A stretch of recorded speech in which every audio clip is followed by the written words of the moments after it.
ಇವತ್ತೇನು ಪಲ್ಯ ಮಾಡೋದು ಅಂತ ಯೋಚನೆ ಮಾಡ್ತಾಯಿದ್ದೀರಾ? ನೋಡಿ, ಕ್ಯಾರೆಟ್ ಮೊಟ್ಟೆ ಪಲ್ಯ. ಕ್ವಿಕ್, ಟೇಸ್ಟಿ ಮತ್ತು ಕಲರ್ಫುಲ್ ರೆಸಿಪಿ.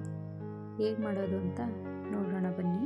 ಮೊದಲಿಗೆ ಬೇಕಾಗುವ ಸಾಮಗ್ರಿಗಳು: ಕ್ಯಾರೆಟ್, ಈರುಳ್ಳಿ, ಸಾಸಿವೆ, ಮೆಣಸಿನಕಾಯಿ, ಕರಿಬೇವಿನ ಸೊಪ್ಪು, ಮೊಟ್ಟೆ, ಎಣ್ಣೆ, ಉಪ್ಪು, ಕೊತ್ತಂಬರಿ ಸೊಪ್ಪು.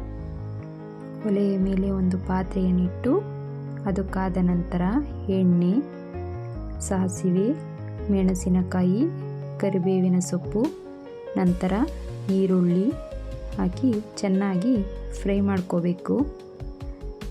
ಚೆನ್ನಾಗಿ ಫ್ರೈ ಆದ ನಂತರ ಕ್ಯಾರೆಟ್ನ ಸೇರಿಸ್ಕೊಳ್ಳೋದ, ಅದನ್ನು ಎಲ್ಲವನ್ನು ಹಾಕ್ಕೊಂಡು ಚೆನ್ನಾಗಿ ಮಿಕ್ಸ್ ಮಾಡ್ಕೋಬೇಕು. ಲೋ ಫ್ಲೇಮಲ್ಲೇ ಈ ಥರ ಮಿಕ್ಸ್ ಮಾಡ್ಕೊಳ್ಳಿ.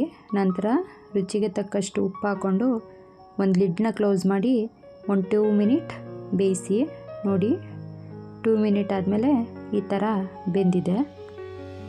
ಇದು ಸ್ವಲ್ಪ ಬೆಂದ ನಂತರ ಮೊಟ್ಟೆಗಳನ್ನ ಸೇರಿಸ್ಕೊಳ್ಳೋದ, ಎಲ್ಲ ಮೊಟ್ಟೆನೂ ಹಾಕ್ಕೊಂಡು ಅದನ್ನ ಈ ಥರ ಫುಲ್ ಮಿಕ್ಸ್ ಮಾಡ್ಕೊಳ್ಳಿ.